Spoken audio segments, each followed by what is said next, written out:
नमस्कार दोस्तों, मैं पार्थ कौशिक आपका अपने YouTube channel Parth Kaushik politics में और आपके अपने प्रोग्राम पॉलिटिकल एजेंडा में जो है आपका स्वागत करता हूं। आपका बहुत सारा प्यार मुझे और मेरे चैनल को मिला। मेरे बहुत सारे मित्रों ने जो मेरे चैनल को देख रहे हैं वो पूछ रहे थे कि आप एक विदेशी प्रभाव वाला जो है मैट्रिक्स कब लेके आएंगे और किस तरह से उसको प्रेजेंट करने की कोशिश करेंगे, क्योंकि 2022 का चुनाव एक क्रिटिकल चुनाव था और जिस तरह से 2017 के चुनाव ने 2019 की रास्ता तय कर दिया था, उसी तरह 2022 के चुनाव ने जो है 2024 का जो है वो समीकरण सेट कर दिया है। अब ये मान के चलिए कि 2024 में माननीय मोदी जी आएंगे और पॉलिटिक्स अपने एक नए तरीके से उभर करके सामने आ रही है। आपको जान करके आश्चर्य होगा, मैंने पहले भी आप लोगों को ये बताया था कि आज की जो पॉलिटिक्स है वो बहुत ही तरीके से एक नई तरीके के सिस्टम से हो रही है। आप जातीय समीकरणों को, क्षेत्रीय समीकरणों को राष्ट्रवाद और विकासवाद के साथ जोड़ेंगे तो एक नई तरह की जो है डिश हमारे सामने आती है, एक नया तरह का पकवान आता है और जिसका मज़ा जो है हम लोग लेते हैं। और आपको जानकर के आश्चर्य होगा कि जिस तरह से चीज़ों को तोड़ने मरोड़ने की बहुत कोशिश की गई, उनके बावजूद भी ये चुनाव जिन मुद्दों पे लड़ा गया उन मुद्दों में राष्ट्रवाद एक प्रमुख मुद्दा रहा है। लेकिन आज हमारा विश्लेषण का विषय जो है वो यूपी चुनाव में विदेशी प्रभाव को दर्शाना है। विदेशी प्रभाव में हमारी जो देश है, कंट्रियाँ जो है वो यूएस है, पाकिस्तान है, चाइना है, रशिया है, ईयू प्लस अदर कंट्रीज़ है।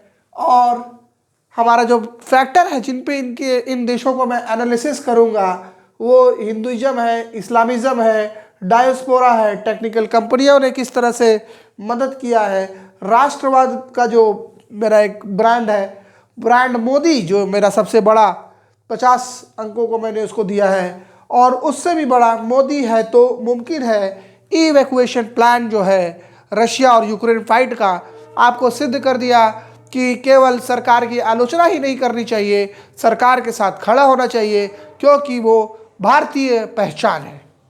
और इस पूरे पृथ्वी पर जब भी हम बाहर जाते हैं तो जैसे हम घर से निकलते हैं तो लोग बताते हैं कि आपके पिता के नाम से जाना जाता है। फिर आप जब अपने घर मतलब मोहल्ले या कहीं से निकलते हैं तो आपको जो है उस मोहल्ले के नाम से, उस गांव के नाम से, फिर जब आप गांव से जो है ज़िले से निकल करके कहीं और जाते हैं तो उस ज़िले के नाम से, फिर प्रदेश के नाम से, फिर देश के नाम से आता है। अल्टीमेट जो यूनाइट करती है हमें एक आइडेंटिटी होती है जिसे कंट्री आइडेंटिटी कहते हैं। और कंट्री आइडेंटिटी और राष्ट्रवाद ये कभी अलग नहीं हो सकता है जैसा कि लोग दिखाने की कोशिश करते हैं। कंट्री आइडेंटिटी राष्ट्रवाद के साथ आता है, राष्ट्रवाद में अनुशासन आता है, कर्तव्य आते हैं और आलोचना भी आती है। लेकिन हम लोगों ने राष्ट्रवाद का मतलब ये सोच लिया है कि केवल आलोचना करना, केवल टीवी पे बैठ करके जो है उल्टी सीधी बातें करना, केवल इन्हीं मतलब हिंदू मुसलमान के अलावा और कोई तीसरा टॉपिक ही नहीं होना। तो भाई आप ऐसा करते रहिए, लेकिन आज सोशल मीडिया के जो दौर है उसमें जो है थोड़ी सी नए तरीके के लोग आए हैं, थोड़ा उनका नए तरीके का सिस्टम काम करना चालू किया है। आइए हम अपने टॉपिक पे करते हैं। यूएसए में हिंदुइज्म का क्या है। यूएसए में हिंदुइज्म का देखिए बहुत ही खौफ के रूप में दिखाने की कोशिश की है। ठीक है, भारतीय जो लोग हैं उनकी इमेज को डेंट करने के लिए पाकिस्तानी जो लोग हैं वहाँ पे उन्होंने बहुत कोशिश किया, लेकिन फिर भी जिस तरह से पैन नेशनलिज्म जो है इंडिया में है, उसी तरह पैन नेशनलिज्म जो हिंदुइज्म का वो यूएस में है। और उसने जो है यूएस की पॉलिसी को कोशिश किया, यूएस की गवर्नमेंट ने भी, कि उस तरह की चीज़ों को ना करें। सेकुलरिज्म आप देखिए, वॉशिंगटन पोस्ट देखिए, और भी जितने भी उनके टॉप के वो देखिए, केवल डोनाल्ड ट्रंप को छोड़ के बाकी सब लोग जो है केवल और केवल काल्पनिक किस्से कहानियाँ। एक इतिहास में एक जो है इतिहासकार हुए हैं, प्राचीन इतिहासकार हेरोडोटस, जैसे उनकी कहानियों को, किस्से कहानियों को जो है इतिहास माना नहीं जाता है आज के आधुनिक इतिहासकारों में, उसी तरह ये जो काल्पनिक जो कहानियाँ जो है, पोस्ट जो है, या रेफरेंस को नाम करके डेटा इंटरप्रिटेशन करके हाई लेवल की रीजनिंग लगा करके एक नैरेटिव सेट करने की कोशिश किया गया है, उससे यूएस की छवि को बहुत ही नुकसान हुआ है। और जिस तरह से यूएस की छवि को नुकसान हुआ है वो हिंदुइज्म का कारण जो है उसको कह सकते हैं। और इसलिए यूएस में हिंदुइज्म दो पे रहा है। पाक में इस तरह की कोई बात थी नहीं। हिंदू पॉलिटिक्स जो है जान करके आपको आश्चर्य होगा कि इतना ज़्यादा पाकिस्तान को खौफ हो गया है मोदी और योगी से, खास करके योगी से, कि उनके पूरे न्यूज़ चैनल ने चुनाव में केवल और केवल योगी के बारे में बताया है। और जान करके आश्चर्य होगा आपको कि मोदी से ज़्यादा वो योगी से डर रहे हैं। इसलिए हिंदुइज्म का जो मुद्दा है वो पाकिस्तान में 10 में से 10 चला है। और हिंदुइज्म का मुद्दा आप याद सोचिए कि चाइना में भी बहुत चला है। हम चाइना के न्यूज़पेपर का एनालिसिस तो कर नहीं सकते हैं क्योंकि वो बायस्ड रहता है, लेकिन कुछ ऐसे रिफ्लेक्सेस हमें मौजूद मिलते हैं। तो वो रिफ्लेक्सेस हम कैसे देखते हैं? हम चाइनीज़ कंपनियों का इन्वॉल्वमेंट देखते हैं। एक तरह तो वो हैवी इलेक्ट्रॉनिक्स मार्केट में तो बेच रही है, लेकिन किस तरह के एडवर्टीजमेंट, किस तरह की उनकी जो दखलंदाजी है भारतीय व्यापार क्षेत्र में, वो दिखाता है। और उनके लिए भी हिंदुइज्म एक बहुत बड़ा चैलेंज बन करके उभरा है। लेकिन रशिया जो हमारा एक अपना खुद का देश है, वो क्या कहते हैं, हमारे साथ हमेशा से खड़ा रहा है। जब से भारत का उदय हुआ है, नए भारत की स्वतंत्रता जिसको हम लोगों ने अंग्रेजों से प्राप्त की है, रशिया हमारे साथ कदम से कदम तक चला है। और वहाँ भी हिंदुइज्म जो है एक टॉप मुद्दे के रूप में उभरने की कोशिश किया है। और आपको जान करके आश्चर्य होगा कि यूरोप में भी हिंदुइज्म जो है वो एक टॉप मुद्दा बनाने की कोशिश की गई और वो टॉप मुद्दा बना। ठीक, इस्लामिज़म, यूएस में इस्लामिज़म थोड़ा सा ज़्यादा बढ़ता जा रहा है। जिस तरह से इस्लाम को बैकअप दे रहे हैं यूएस की जो मौजूदा गवर्नमेंट है, और काफ़ी ज़्यादा एंटी इंडिया सिस्टम उनका डेवलप हो रहा है। और लेकिन आज उनकी इमेज लगातार, जो बाइडन एक कमज़ोर राष्ट्रपति के रूप में उभर रहे हैं और वो लगातार जो है गिरता जा रहा है। पाकिस्तान में इस्लामिज़म को आप देखिए कि एकदम शून्य हो गया है। उन्होंने कोशिश बहुत की इस्लामिज़म को फैलाने के लिए, हिजाब कंट्रोवर्सी कराई और भी चीज़ों में उनका हाथ इन्वॉल्व है, जैसा कि कुछ मीडिया रिपोर्ट और यूट्यूब चैनल देते हैं। लेकिन इस पर भी विवेचना होनी चाहिए। और चूँकि चुनाव बीत गया है तो इस तरह की विवेचना, इस तरह की खोजबीन हम भारतीय सरकार और सरकार करते नहीं, क्योंकि टाइम वेस्ट होता है। लेकिन इस्लामिज़म का जो है बहुत सहारा लिया गया और इस्लामिज़म जो है वो एकदम फ्लॉप शो रहा पाकिस्तान में। चाइना तो आपको पहले ही पता है, अपने देश में तो इस्लामिज़म को नहीं वो करता है, लेकिन इंडिया में इस्लामिज़म को करने में उसको बहुत आनंद आता है। और इसलिए इस्लामिज़म का उसने भी इस्तेमाल करने की कोशिश की, लेकिन उसका भी ये कुछ चल नहीं पाया।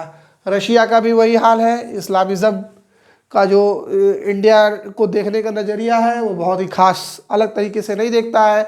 रशिया भारत को एक हिंदू देश मानता ही है, साथ ही एक सेकुलर देश भी मानता है।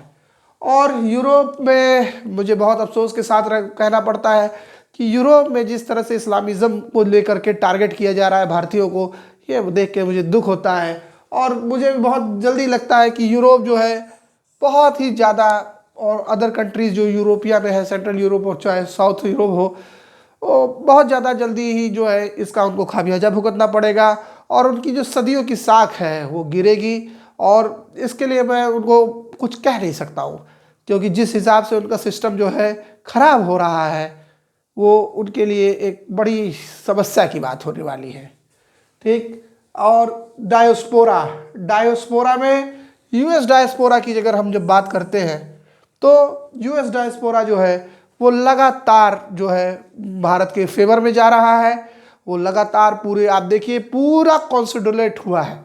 प्राइम मिनिस्टर मोदी के साथ पूरे जितने भी हिंदू वहाँ पे रहते हैं या जितने भी इंडियन रहते हैं, इवन मुस्लिम और क्रिश्चियंस भी वहाँ पे बहुत है, बुद्धिस्ट बहुत है, जैनिस्ट भी बहुत है, लेकिन पूरी तरह से कॉन्सोलिडेट हुआ है। सेम इसी तरह से जो है पाक का भी यही हाल है कि पाक का जो कॉन्सोलिडेशन फैक्टर है भारत के विरोध में, वो भी बहुत तगड़ा से काम किया। और जो है आप देख करके आश्चर्य होंगे कि वो बहुत सारा यूट्यूब और उस पर लगातार जो है टूल किट जैसा एक सिस्टम बना लिया गया था। कनाडा का भी यही हाल था। चाइना के जो डायस्पोरा है वो भी भारत के विरोध में जो है खड़ा हो रहा था। लेकिन रशिया डायस्पोरा, रशिया का भी डायस्पोरा भारत के सपोर्ट में ही रहा। और जो हाँ, ईयू और अदर का भी डायस्पोरा भारत के काफ़ी सपोर्ट में भी रहा। चाइना में बहुत से भारतीय गए हैं, लेकिन उन्होंने भी भारत के और मोदी गवर्नमेंट को छोड़ा नहीं। और आप सिंपल सी बात देख रहे होंगे कि बहुत सारे इंडियन स्टूडेंट्स को जो है शायद मेडिकल डिग्री चाइना ना दे, लेकिन कोई बात नहीं, उसका भी सोल्यूशन हम कुछ ना कुछ तरीके से करके निकाल लेंगे। उनके लिए भी कुछ ना कुछ होगा और करेंगे। माननीय मोदी जी हैं तो सब कुछ मुमकिन है, मोदी है तो मुमकिन है। और जो ये सिस्टम रहता है, क्या कहते हैं, हाँ, टेक्निकल कंपनियाँ, ये एक नया हमारा जो है कोर है, टेक्निकल कंपनियाँ। इसमें खास करके मैं बहुत ही आलोचना करना चाहता हूँ फेसबुक, व्हाट्सएप और यूट्यूब की। खास करके व्हाट्सएप ने जिस तरह से चीज़ों को ब्लॉक किया। और आपको जान करके एक आज से 4-5 साल पहले एक एंग्री हनुमान चालीसा आई थी, जिसमें हनुमान जी के रौद्र रूप के साथ हनुमान चालीसा का जो है वर्णन किया गया था, और उसको यूट्यूब ने अपने चैनल से हटा दिया है। और ये एक बहुत बड़ा मुद्दा था, खास करके वो लोग जो हनुमान के भक्त हैं। और ये आप सोचिए कि इस तरह की जो चीज़ें होती हैं, हमको पीछे लाना, और मतलब हम अपनी चीज़ों को एक्सप्रेस नहीं कर पा रहे हैं। आप पूरे यूट्यूब पे छान लीजिएगा, एंग्री हनुमान चालीसा का जो वर्जन है वो पूरे यूट्यूब से गायब हो चुका है। और आपको आश्चर्यचकित होगा कि यूट्यूब की जो पॉलिसी है इसकी मैं मतलब कितनी आलोचना करता ही चला जाऊं तो भी कम पड़ जाएगी, खास करके इस मामले में। अब उनको वो एक्सट्रीमिज्म जो है कंटेंट लगता है। अरे भाई, धार्मिक कंटेंट है, सबके अपने अपने में। अभी मैं अरबी और फारसी का थोड़ा बहुत जानकार हूँ। अगर मैं आपको बताने लगूँ कि आपके यूट्यूब चैनल पे कहाँ कहाँ क्या क्या है, क्योंकि भारत के लोग अरबी फारसी जानते नहीं है ज़्यादा, है ना। अब थोड़ा सा उनकी दिक्कत होती है। और अरबी का भी तो वर्जन, कई तरह के वर्जन है। तो अब अगर आप उन लोगों को पढ़िए तो आपको पता चलेगा। है, हम लोग तो थोड़ा थोड़ा कर करके सीखते हैं, क्योंकि भाई मैं थोड़ा सा इंटरेस्ट लेता हूँ इन सब चीज़ों में। लेकिन आप देखिए क्या स्थिति है। तो टेक्निकल कंपनियां ने जो है बहुत रास्ते में रोड़ा अटकाया, खास करके यूएस बेस्ड कंपनियों ने।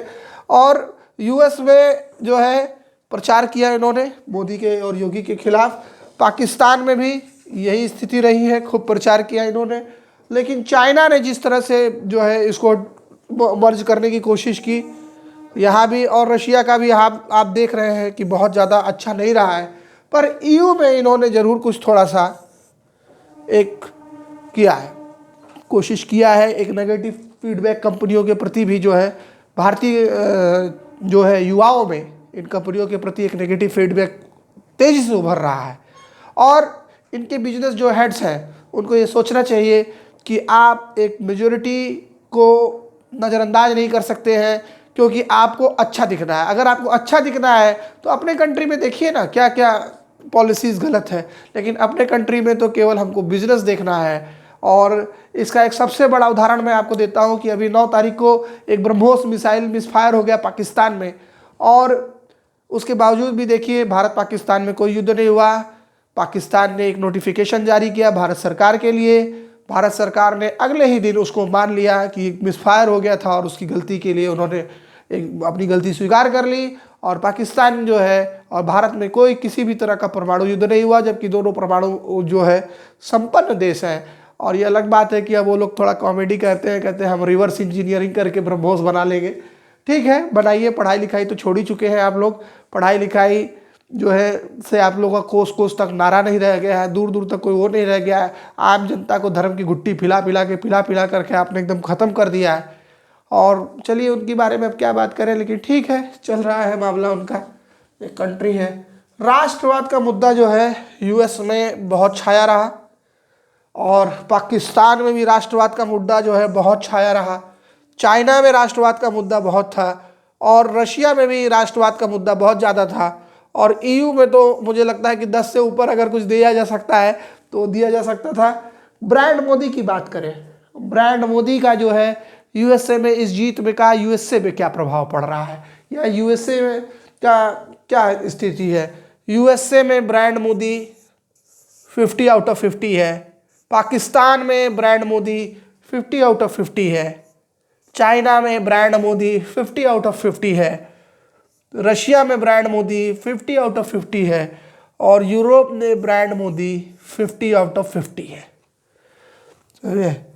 और आप अब देखिएगा कि क्या इम्पैक्ट रहा है इस चुनाव का इन देशों में।